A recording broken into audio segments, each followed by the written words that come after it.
आज हम मत्ती रचित सुसमाचार अध्याय 21 में वचन 23 से 46, अध्याय 22 में वचन 1 से 14 और मरकुस रचित सुसमाचार अध्याय 11 में वचन 27 से 33 और अध्याय 12 में वचन 1 से 12 का अध्ययन करेंगे। मत्ती रचित सुसमाचार अध्याय 21 में वचन 23 से 46। वह मंदिर में जाकर उपदेश कर रहा था तो प्रधान याजकों और लोगों के पुरनियों ने उसके पास आकर पूछा, तू ये काम किसके अधिकार से करता है और तुझे यह अधिकार किसने दिया है? यीशु ने उनको उत्तर दिया, मैं भी तुमसे एक बात पूछता हूँ, यदि वह मुझे बताओगे तो मैं भी तुम्हें बताऊंगा कि ये काम किस अधिकार से करता हूँ। यूहन्ना का बपतिस्मा कहाँ से था, स्वर्ग की ओर से या मनुष्यों की ओर से? तब वे आपस में विवाद करने लगे। यदि हम कहे स्वर्ग की ओर से तो वह हमसे कहेगा, फिर तुमने उसका विश्वास क्यों न किया? और यदि कहे मनुष्यों की ओर से तो हमें भीड़ का डर है, क्योंकि वे सब यूहन्ना को भविष्यद्वक्ता मानते हैं। अतः उन्होंने यीशु को उत्तर दिया, हम नहीं जानते। उसने भी उनसे कहा, तो मैं भी तुम्हें नहीं बताता कि ये काम किस अधिकार से करता हूँ। तुम क्या सोचते हो? किसी मनुष्य के 2 पुत्र थे। उसने पहले के पास जाकर कहा, हे पुत्र, आज दाख की बारी में काम कर। उसने उत्तर दिया, मैं नहीं जाऊंगा, परंतु बाद में पछता कर गया। फिर पिता ने दूसरे के पास जाकर ऐसा ही कहा। उसने उत्तर दिया, जी हाँ, जाता हूँ, परंतु नहीं गया। इन दोनों में से किसने पिता की इच्छा पूरी की? उन्होंने कहा, पहले ने। यीशु ने उनसे कहा, मैं तुमसे सच कहता हूँ कि महसूल लेने वाले और वेश्याएं तुमसे पहले परमेश्वर के राज्य में प्रवेश करते हैं, क्योंकि यूहन्ना धर्म का मार्ग दर्शाते हुए तुम्हारे पास आया और तुमने उसका विश्वास न किया, पर महसूल लेने वालों और वेश्याओं ने उसका विश्वास किया। और तुम यह देखकर बाद में भी न पछताए कि उसका विश्वास कर लेते। एक और दृष्टांत सुनो। एक गृह स्वामी था जिसने दाख की बारी लगाई, उसके चारों ओर बाड़ा बांधा, उसमें रस का कुंड खोदा और गुम्मट बनाया और किसानों को उसका ठेका देकर परदेश चला गया। जब फल का समय निकट आया तो उसने अपने दासों को उसका फल लेने के लिए किसानों के पास भेजा, पर किसानों ने उसके दासों को पकड़ के किसी को पीटा और किसी को मार डाला और किसी पर पथराव किया। फिर उसने पहले से अधिक और दासों को भेजा और उन्होंने उनसे भी वैसा ही किया। अंत में उसने अपने पुत्र को उनके पास यह सोचकर भेजा कि वे मेरे पुत्र का आदर करेंगे, परंतु किसानों ने पुत्र को देखकर आपस में कहा, यह तो वारिस है, आओ इसे मार डाले और इसकी मिरास ले ले। अतः उन्होंने उसे पकड़ा और दाख की बारी से बाहर निकालकर मार डाला। इसलिए जब दाख की बारी का स्वामी आएगा तो उन किसानों के साथ क्या करेगा? उन्होंने उससे कहा, वह उन बुरे लोगों को बुरी रीति से नष्ट करेगा और दाख की बारी का ठेका दूसरे किसानों को देगा, जो समय पर उसे फल दिया करेंगे। यीशु ने उनसे कहा, क्या तुमने कभी पवित्र शास्त्र में यह नहीं पढ़ा, जिस पत्थर को राजमिस्त्रियों ने निकम्मा ठहराया था, वही कोने के सिरे का पत्थर हो गया। यह प्रभु की ओर से हुआ और हमारी दृष्टि में अद्भुत है। इसलिए मैं तुमसे कहता हूँ कि परमेश्वर का राज्य तुमसे ले लिया जाएगा और ऐसी जाति को जो उसका फल लाए दिया जाएगा। जो इस पत्थर पर गिरेगा वह चकनाचूर हो जाएगा और जिस पर वह गिरेगा उसको पीस डालेगा। प्रधान याजक और फरीसी उसके दृष्टांतों को सुनकर समझ गए कि वह उनके विषय में कहता है, और उन्होंने उसे पकड़ना चाहा, परंतु लोगों से डर गए, क्योंकि वे उसे भविष्यद्वक्ता मानते थे। यहाँ पर हम वचन 23 से 27 में यीशु के अधिकार पर प्रश्न चिन्ह लगाया जाना देखते हैं। जब यीशु मंदिर से बाहर आंगन में आए तब महायाजक और लोगों के पुरनिये उसके शिक्षा देने के कार्य में हस्तक्षेप करते हुए उससे पूछने लगे कि उसे शिक्षा देने, आश्चर्य कर्म करने और मंदिर को शुद्ध करने का अधिकार किसने दिया। उन्होंने सोचा था कि वह चाहे जो भी उत्तर दे, उसका उसकी बातों में फंसना तय है। अगर वह दावा करता है कि परमेश्वर का पुत्र होने के कारण अपने आप में ही उसे इसका अधिकार है, तो वे उस पर ईश निंदा का दोष लगा सकते हैं। अगर वह दावा करे कि उसे परमेश्वर ने अधिकार दिया है, तो वे उसे चुनौती देंगे। वे अपने आप को विश्वास के संरक्षक, ऐसे पेशेवर जिन्होंने औपचारिक रूप से प्रशिक्षण देने के द्वारा और मनुष्यों द्वारा नियुक्त किए जाकर लोगों के धार्मिक जीवनों का मार्गदर्शन देने के लिए अधिकृत किए गए समझते थे। यीशु ने किसी भी प्रकार की औपचारिक शिक्षा नहीं ग्रहण की थी और निसंदेह इस्राएली शासकों की ओर से उसे किसी भी प्रकार से अधिकृत नहीं किया गया था। उनकी चुनौती ईश्वरीय सामर्थ्य से अभिषेक किए गए लोगों के विरुद्ध पेशेवर धर्मवादियों के वर्षों से चले आ रहे विद्वेष को परिलक्षित करती है। प्रभु ने प्रस्ताव रखा कि अगर वे उसके प्रश्न का उत्तर दे, तो वह उन्हें अपने अधिकार के विषय में स्पष्टीकरण देंगे। प्रभु का प्रश्न था कि यूहन्ना का बपतिस्मा स्वर्ग की ओर से था या मनुष्यों की ओर से। यूहन्ना के बपतिस्मा को यूहन्ना की सेवकाई के रूप में समझना चाहिए। इसलिए प्रश्न यही था कि किसने यूहन्ना को सेवकाई करने के लिए अधिकृत किया था। क्या उसे मनुष्यों ने ठहराया था या परमेश्वर ने? उसे इस्राएल के अगुवों की ओर से क्या अधिकार पत्र दिए गए थे? इसका उत्तर विदित है। यूहन्ना परमेश्वर के द्वारा भेजा गया जन था। उसकी सामर्थ परमेश्वर से प्रदान हुई थी, मानवीय अनुमोदन नहीं। याजक और पुरनिये दुविधा में फंस गए। अगर वे ये कहते कि यूहन्ना को परमेश्वर ने भेजा था, तो वे फंस जाते। यूहन्ना ने मनुष्यों को यीशु की ओर इशारा करते हुए उसे मसीह के रूप में बताया था। अगर यूहन्ना का अधिकार परमेश्वर की ओर से था, तो फिर उन्होंने मन फिराकर मसीह पर विश्वास क्यों नहीं किया? दूसरी ओर, अगर वे ये कहते कि यूहन्ना परमेश्वर की ओर से नहीं भेजा गया था, तो वे अपने आप को लोगों द्वारा ठट्ठा करने का विषय बना लेते, क्योंकि ज्यादा लोग इस बात से सहमत थे कि यूहन्ना परमेश्वर के द्वारा भेजा गया एक भविष्यद्वक्ता था। अगर उन्होंने सही उत्तर दिया होता कि यूहन्ना परमेश्वर के द्वारा भेजा गया है, तो उन्हें उनके ही प्रश्न का उत्तर मिल जाता।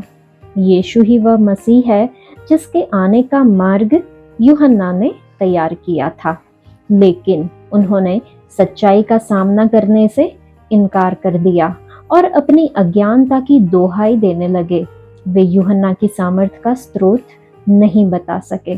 तब यीशु ने कहा, तो मैं भी तुम्हें नहीं बताता कि ये काम किस अधिकार से करता हूँ।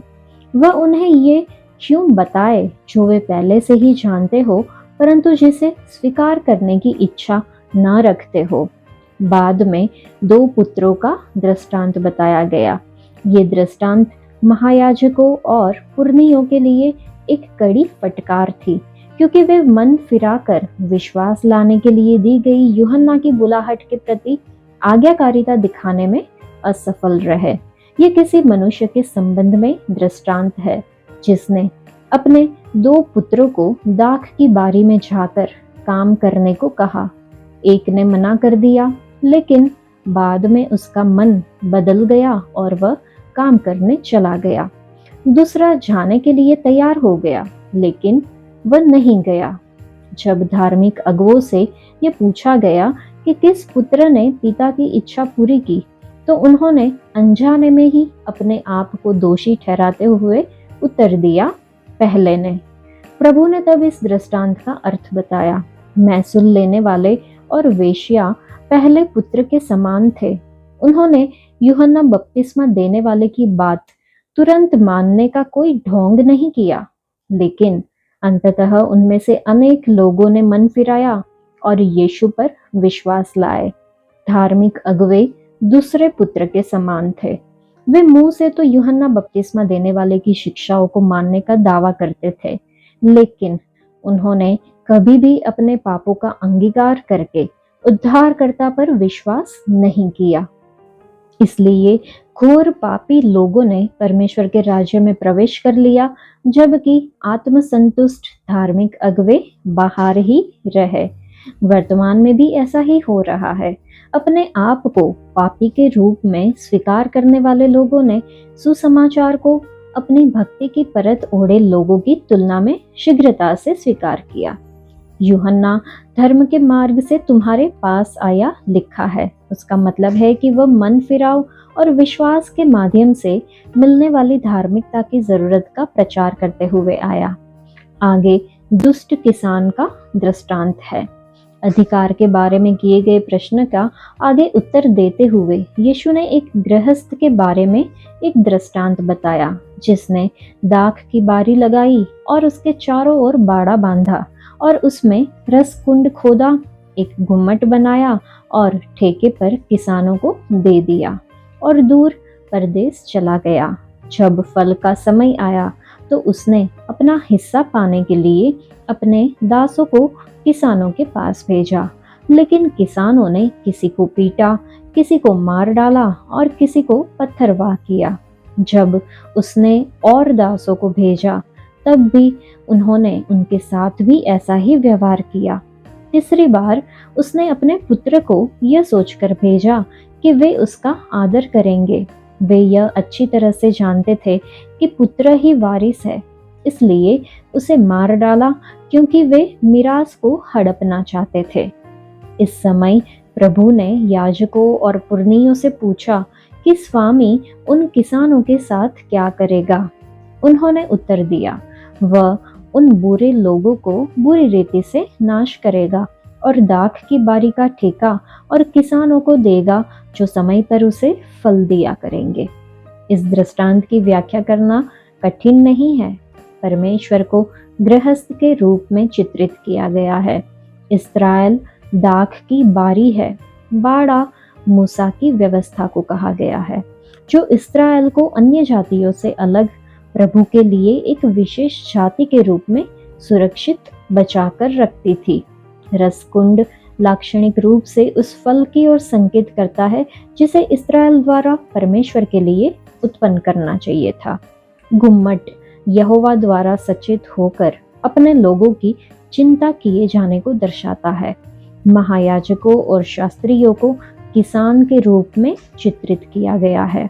परमेश्वर ने बार बार अपने सेवकों भविष्यद्वक्ताओं उन लोग को इस्राएल के लोगों के पास दाख की बारी से संगति, पवित्रता और प्रेम का फल पाने की इच्छा से भेजा, लेकिन लोगों ने भविष्यद्वक्ताओं को सताया और उनमें से कुछ को मार डाला।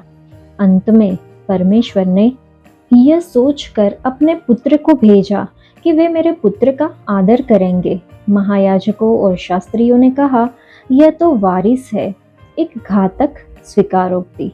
वे गुप्त रूप से सहमत थे कि यीशु परमेश्वर का पुत्र है और इस तरह से उन्होंने उसके अधिकार के संबंध में अपने प्रश्न का उत्तर खुद दे दिया था। उसके अधिकार का स्रोत यह सच्चाई है कि वह परमेश्वर का पुत्र है।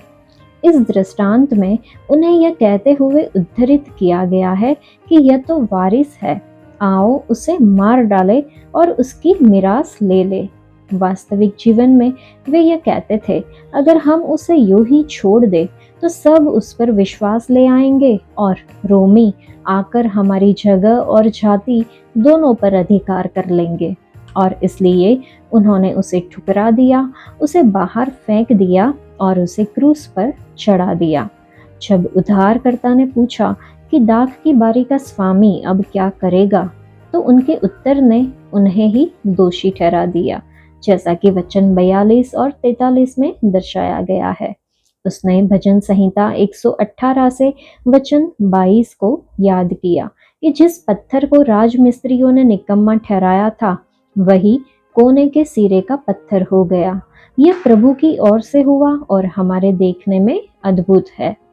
जब मसीह ने, जो पत्थर है, अपने आप को राजमिस्त्रियों इस्राएल के अगुवों के सामने प्रस्तुत किया तो उनके नक्शे में इसका कोई स्थान नहीं था। उन्होंने उसे बेकार समझकर किनारे फेंक दिया। लेकिन अपनी मृत्यु के बाद वह मरे हुओं में से जी उठा और उसे परमेश्वर के द्वारा सर्वश्रेष्ठ स्थान दिया गया। उसे परमेश्वर के भवन का सबसे ऊंचा पत्थर बना दिया गया। परमेश्वर ने उसको अति महान भी किया और उसको वह नाम दिया जो सब नामों में श्रेष्ठ है।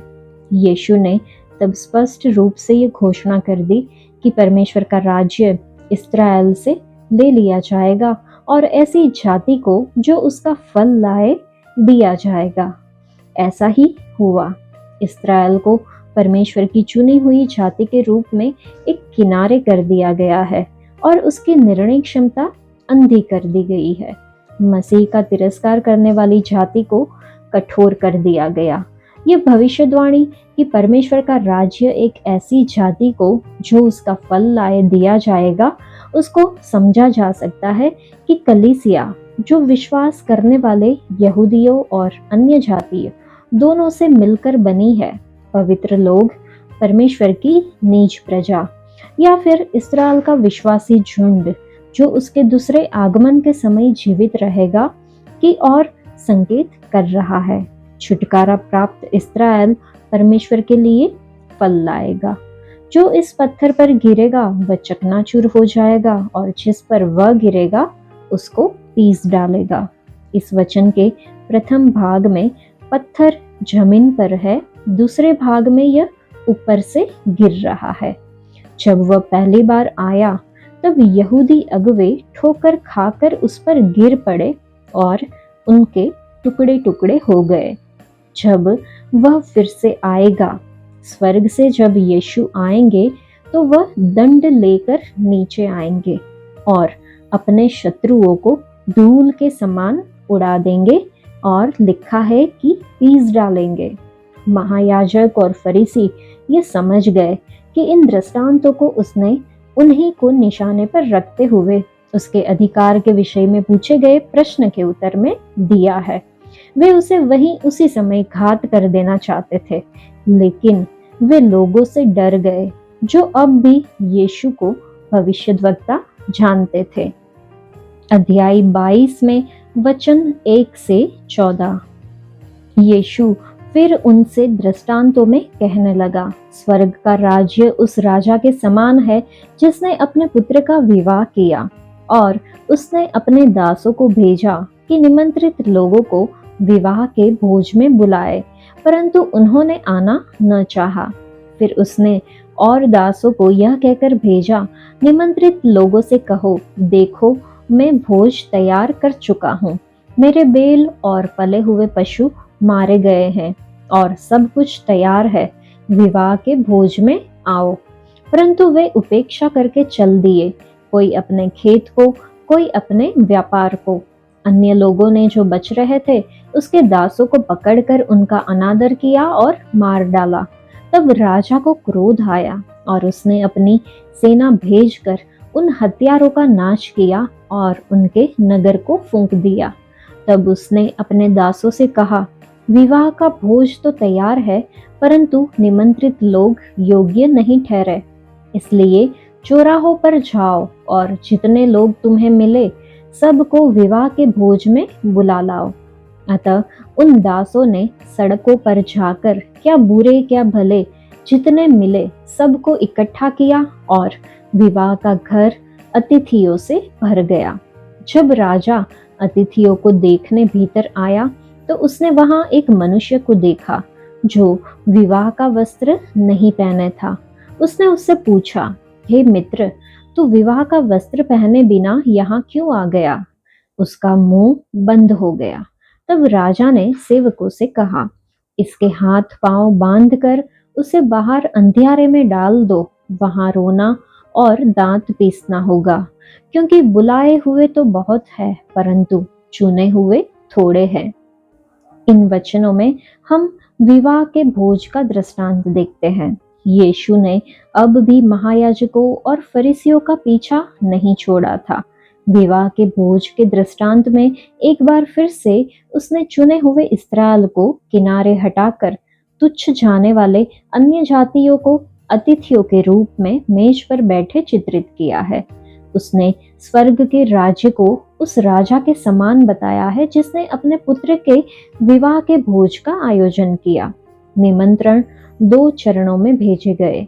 सबसे पहला निमंत्रण व्यक्तिगत रूप से सेवकों के द्वारा भेजा गया, जिन्हें सीधे सीधे मना कर दिया गया। दूसरे निमंत्रण में यह घोषणा करवाई गई कि विवाह का भोज तैयार है। कुछ लोगों ने इसे अनसुनी कर दी क्योंकि वे अपने खेतों या व्यवसाय में ज्यादा व्यस्त थे। कुछ लोगों ने हिंसक होकर इस निमंत्रण के प्रति प्रतिक्रिया दी। उन्होंने सेवकों को पकड़कर उनका अनादर किया और उन्हें मार डाला। राजा क्रोध से ऐसे भर गया कि उसने उन हथियारों को नाश किया और उनके नगर फूंक डाले। उसने अतिथियों की पहली सूची को निरस्त करते हुए एक और न्योता जारी किया जिसमें सभी लोग आमंत्रित थे। इस बार विवाह का घर पूरी तरह से भर गया, लेकिन जीवनहारों के मध्य में एक व्यक्ति था जो विवाह का वस्त्र नहीं पहने था। जब उसकी उपस्थिति पर आपत्ति व्यक्त की गई तो उसका मुंह बंद हो गया। राजा ने आदेश दिया कि उसे अंधकार में डाल दिया जाए, जहां रोना और दांत पीसना होगा। वचन 13 के सेवक वचन 3 के दासों से अलग है। हमारे प्रभु ने इस दृष्टांत का समापन इन वचनों के साथ किया, क्योंकि बुलाए हुए तो बहुत है परंतु चुने हुए थोड़े हैं। इस दृष्टांत का मतलब इस प्रकार से है। परमेश्वर को राजा और प्रभु यीशु को राजा के पुत्र के रूप में चित्रित किया गया है। विवाह का भोज उत्सव के उस आनंद का चित्रण है जो स्वर्ग के राज्य की विशेषता होगी। कलीसिया को मसीह की दुल्हन के रूप में प्रस्तुत करने पर यह दृष्टांत अनावश्यक रूप से चित्रण को जटिल बना देगा। यहाँ पर इस्राएल को किनारे कर दिए जाने पर जोर दिया गया है, कलीसिया की विशेष बुलाहट और उसके विशेष गंतव्य को नहीं।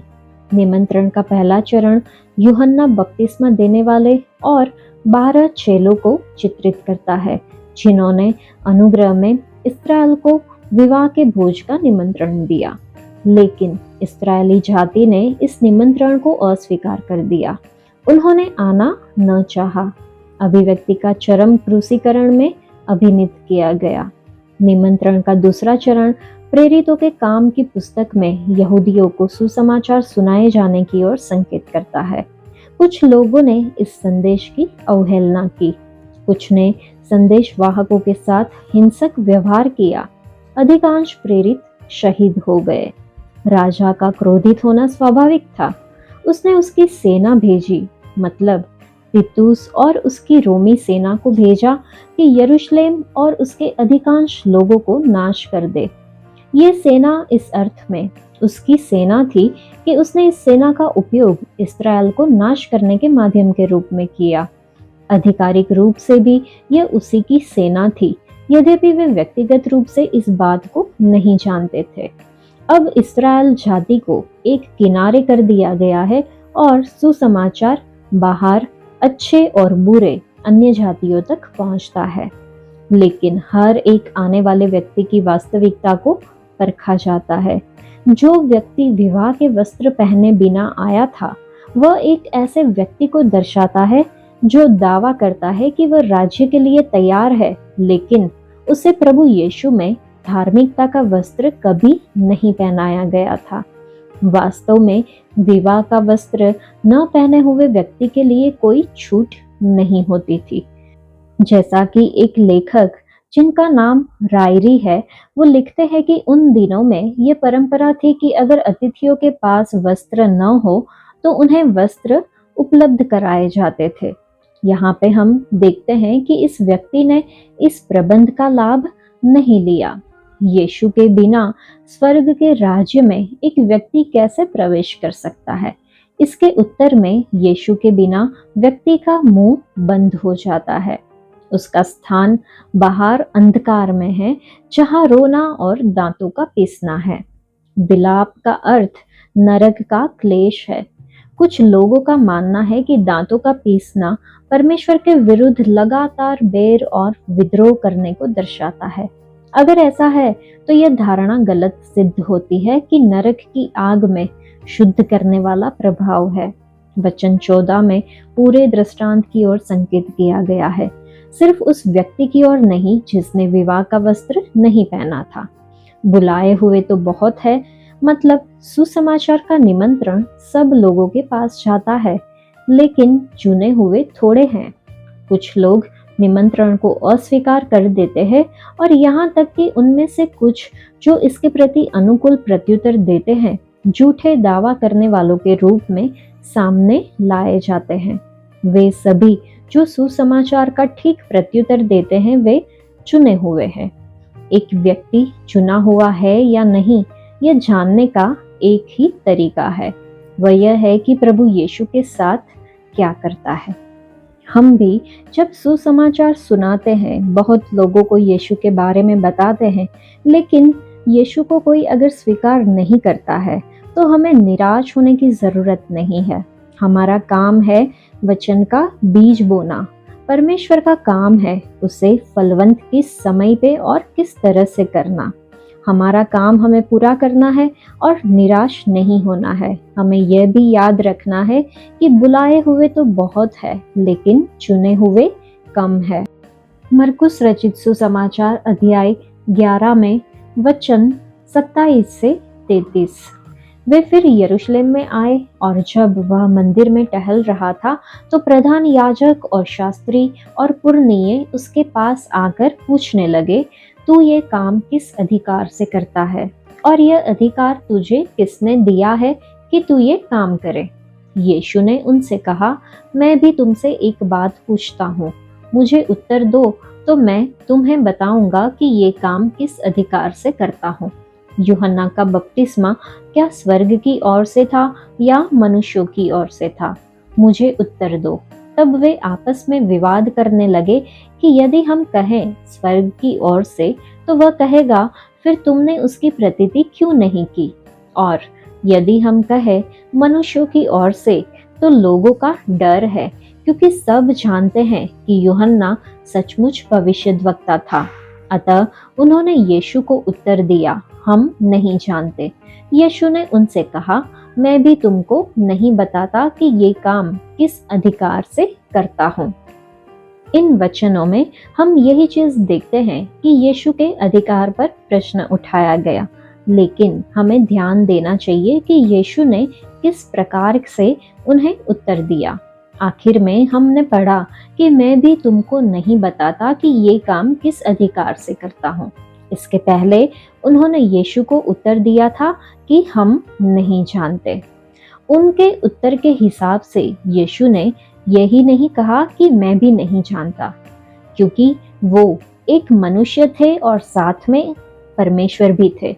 वो झूठ नहीं बोल सकते। उनको पता था कि वो अधिकार उनको किसने दिया है, लेकिन उन्होंने साफ साफ कह दिया कि मैं भी तुमको नहीं बताता कि ये काम किस अधिकार से करता हूँ। यीशु ने उनके छल का उत्तर उनको छल के साथ नहीं दिया, लेकिन उन्हें सच बताया कि मैं तुम्हें नहीं बताऊंगा, क्योंकि उनका रवैया सही नहीं था। उनको जानने की इच्छा नहीं थी, बल्कि वो चाहते थे कि वो उत्तर के द्वारा यीशु को कोई ना कोई बात में फंसा दे। हमें भी सही तरीके से उत्तर देना चाहिए। जब लोग हमारे सामने ऐसे प्रश्नों को रखते हैं या फिर हमें प्रभु के लिए फंसाना चाहते हैं, तो हमें उनके जैसे उनको उत्तर नहीं देना है, लेकिन हमें यीशु की तरह बुद्धिमान होना है। और ये बुद्धि हमें सिर्फ स्वर्ग की ओर से मिल सकती है। सिर्फ पवित्र आत्मा हमें मार्गदर्शन दे सकते हैं कि हमें किस वक्त किस शब्दों का उच्चारण करना है। अध्याय 12 में वचन 1 से 12। फिर वह दृष्टांतों में उनसे बातें करने लगा। किसी मनुष्य ने दाख की बारी लगाई और उसके चारों ओर बाड़ा बांधा और रस का कुंड खोदा और गुम्मट बनाया और किसानों को उसका ठेका देकर परदेश चला गया। फिर फल के मौसम में उसने किसानों के पास एक दास को भेजा कि किसानों से दाख की बारी के फलों का भाग ले, पर उन्होंने उसे पकड़कर पीटा और छूछे हाथ लौटा दिया। फिर उसने एक और दास को उनके पास भेजा, उन्होंने उसका सिर फोड़ डाला और उसका अपमान किया। फिर उसने एक और को भेजा, उन्होंने उसे मार डाला। तब उसने और बहुतों को भेजा, उनमें से उन्होंने कुछ को पीटा और कुछ को मार डाला। अब एक ही रह गया था जो उसका प्रिय पुत्र था। अंत में उसने उसे भी उनके पास यह सोचकर भेजा कि वे मेरे पुत्र का आदर करेंगे। पर उन किसानों ने आपस में कहा, यही तो वारिस है, आओ हम इसे मार डालें, तब मिरास हमारी हो जाएगी। और उन्होंने उसे पकड़कर मार डाला और दाख की बारी के बाहर फेंक दिया। इसलिए दाख की बारी का स्वामी क्या करेगा? वह आकर उन किसानों का नाश करेगा और दाख की बारी दूसरों को दे देगा। क्या तुमने पवित्र शास्त्र में यह वचन नहीं पढ़ा? जिस पत्थर को राजमिस्त्रियों ने निकम्मा ठहराया था, वही कोने का सिरा हो गया। यह प्रभु की ओर से हुआ और हमारी दृष्टि में अद्भुत है। तब उन्होंने उसे पकड़ना चाहा, क्योंकि समझ गए थे कि उसने हमारे विरोध में यह दृष्टांत कहा है, पर वे लोगों से डरे और उसे छोड़कर चले गए। इन वचनों से हमें समझना होगा कि दाख की बारी वह स्थान है जहां अंगूरों की खेती की जाती है। दाख लताओं को विशेष देखरेख की जरूरत पड़ती है। जो डालियां नहीं फलती, उनको छांटने की जरूरत पड़ती है और दाख लता के आसपास की भूमि से कंकड़, पत्थर और कंटीली झाड़ियां निकालकर भूमि को नरम भी करना पड़ता है। दाख लताओं की देखरेख और सुरक्षा के लिए बहुत से मजदूरों की जरूरत पड़ती थी। दाख की बारियां सामान्यतः पथरीली पहाड़ियों के किनारे लगाई जाती थी और सुरक्षा के लिए दीवार से घेर दी जाती थी। कई बारियों के किनारे ऊंची मीनारें बनी होती थी, जहां से कोई इस मूल्यवान फल की निगरानी रखता था। दाख की बारियों में दाख को रौंदने के होद के लिए स्थान भी बना होता था, जहां अंगूरों से रस निकाला जाता था। दुष्ट किसानों के दृष्टांत से हमें समझना चाहिए कि प्रभु ने यहूदी अधिकारियों के प्रश्न का उत्तर देने से इनकार कर दिया था, तो भी उनके साथ उनकी भिड़ंत समाप्त नहीं हुई थी। अब वह उन पर उनके द्वारा परमेश्वर के पुत्र का तिरस्कार करने के कारण दृष्टांतों के रूप में एक डंकदार अभियोग लगाते हैं। वह मनुष्य जिसने दाख की बारी लगाई, वह खुद परमेश्वर थे। दाख की बारी वह प्राधिकार का स्थान था जिस पर उस समय इस्राएल का अधिकार था। बाड़ा मूसा की व्यवस्था थी जो इस्राएलियों को अन्य जातियों से अलग करती थी और प्रभु के लिए उन्हें एक विशिष्ट प्रजा के रूप में सुरक्षित रखती थी। किसानों से तात्पर्य फरीसी, शास्त्री और प्राचीन जैसे धार्मिक अगुओं से था। नियमित अंतराल से परमेश्वर ने अपनी प्रजा इस्राएल के पास संगति, पवित्रता और प्रेम की तलाश में अपने सेवक भविष्यद्वक्ताओं को भेजा, लेकिन लोगों ने भविष्यद्वक्ताओं को सताया और उनमें से कुछ को मार डाला। आखिर परमेश्वर ने अपने प्रिय पुत्र को भेजा कि निश्चित रूप से वे उसका आदर करेंगे, लेकिन उन्होंने नहीं किया। उन्होंने उसके विरुद्ध षड्यंत्र रचा और आखिर उसे पकड़कर मार डाला। इस प्रकार प्रभु ने अपनी मृत्यु के भविष्यवाणी की और अपने दोषी हत्यारों को उजागर किया। परमेश्वर ऐसे दुष्ट व्यक्तियों के साथ क्या करेंगे? वह उन्हें नाश करेंगे और प्राधिकार के उस स्थान को दूसरों को दे देंगे।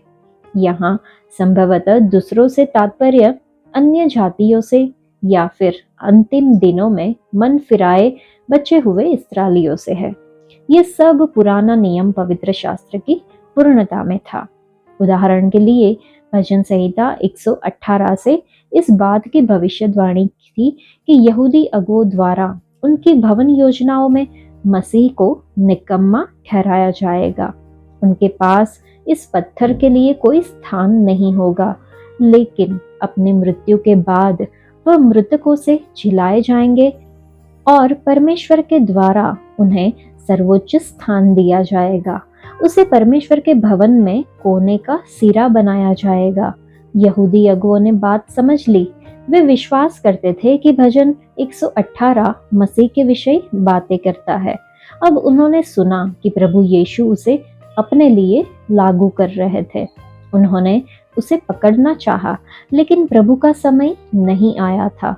लोगों के द्वारा प्रभु यीशु का पक्ष लिया जा सकता था, अतः धार्मिक अगुवे थोड़े समय के लिए उन्हें छोड़कर चले गए। आज के लिए इतना ही। परमेश्वर आप सबको आशीष दे। धन्यवाद।